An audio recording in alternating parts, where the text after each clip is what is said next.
রাসূল আকরাম সাল্লাল্লাহু আলাইহি ওয়াসাল্লাম এই যে এই মানে এক রুমের মধ্যে দিয়ে ঢুকতেছেন, কয়েকজন সাহাবী গোল হয়ে বসে, বলছে আমার উম্মতের মধ্যে এক শ্রেণীর উম্মত আছে যে উম্মতগুলোকে আল্লাহ তাআলা বিনা হিসেবে জান্নাতে দিবে, এদের সংখ্যা হবে ৭০,০০০। সাহাবীরা বললেন ইয়া রাসূলুল্লাহ এরা কারা? কয় লা ইয়াস্তারকুনা ওয়ালা ইয়াতাতায়্যারুনা ওয়ালা ইয়াতুবুনা ওয়া আলা রাব্বিহিম ইয়াতাওয়াক্কালুন।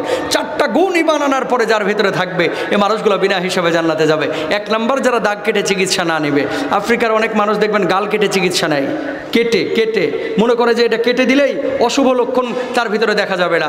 আপনারা অনেক সময় ওই যে আগে হাত পা কেটে গেলে পলটা জ্বালায়া তারপরে ওখানে হিট দিয়ে আরাম লাগতো, এটা জায়েজ আছে। কিন্তু আরবের লোকরা কি করতো, লোহা তাতাইয়া যে জায়গাটা কেটে গেছে ওই জায়গায় ঠাইসা ধরতো, দাগ পড়ে যেত। নবীজি বলছেন এই কাজটা যারা না করবে আল্লাহর জান্নাতে যাবে। 2 নম্বর হচ্ছে অশুভ লক্ষণ যারা বিশ্বাস করবে না।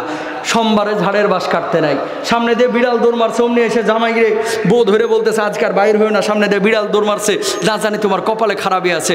আবার কাউয়া ডাকতেছে, কয় বাড়ির মধ্যে খারাপই কিছু আসতেছে।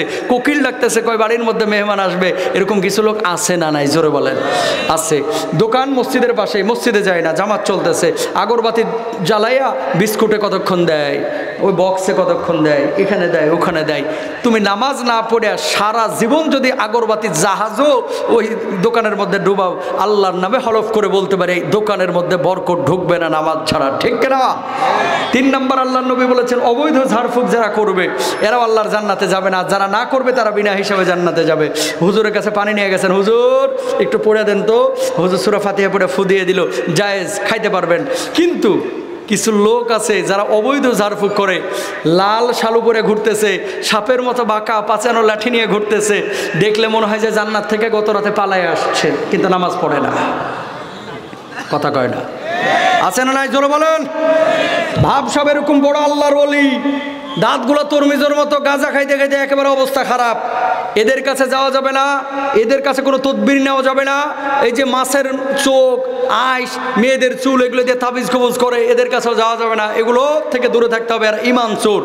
আর কিছু লোক আছে বাসের চিপাই চাপাই পোস্টার দেখা এই তদবিরবাজদের ফোন দেয়, কি লেখা থাকে, স্বামী স্ত্রীর অমিল, আপনি কি অবাধ্যকে বাধ্য করতে চাচ্ছেন, মনের মানুষকে কাছে টানতে পারছেন না, আপনি কি বিদেশ যেতে আগ্রহী, আর দেরি নয় আজই চলে আসুন গুরু বাবার কাছে, 1 ডোজ মাত্র 600 টাকা।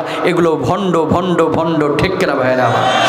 এত মানুষের ভাগ্য পরিবর্তন করে, তুই নিজের ভাগ্যটা কেন পরিবর্তন করতে পারছিস না ভাই? তুই নিজের ভাগ্যটা আগে পরিবর্তন কর। 600 টাকা দিয়ে তুই এত মানুষের ভাগ্য নিয়ন্ত্রণ করিস, এগুলো মুশরিক, এগুলো ধারে কাছে যাওয়া যাবে। 4 নম্বর ওয়ালা রাব্বিহিম ইয়াতাওয়াক্কালুন, সর্বাবস্থায় তাওয়াক্কুল করবেন কার উপরে? খাওয়ায় কে? কোম্পানি না আল্লাহ? খাদ্যমন্ত্রী খাওয়ায় না আল্লাহ? সাগরের একটা নীল তিমি প্রতিদিন 60 টন শুধু গোশত খায়। কয় টন? এই 60 টন গোশত সাগরের নীলতিমিতে আপনাদের উপজেলা স্বাস্থ্য কমপ্লেক্সে চাকরি করে না, খাওয়াচ্ছে কে? আল্লাহ।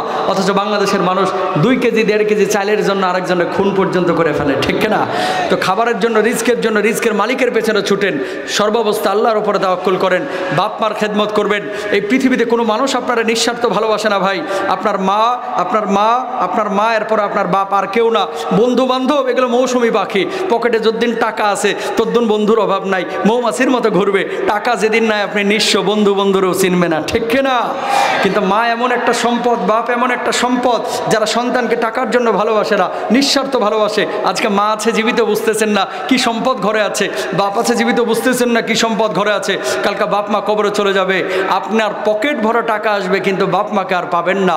বাপ মার খেদমত আমরা প্রত্যেকেই করার চেষ্টা করব ইনশাআল্লাহ। তৌফিক দান করুক, জোরে বলেন আমিন।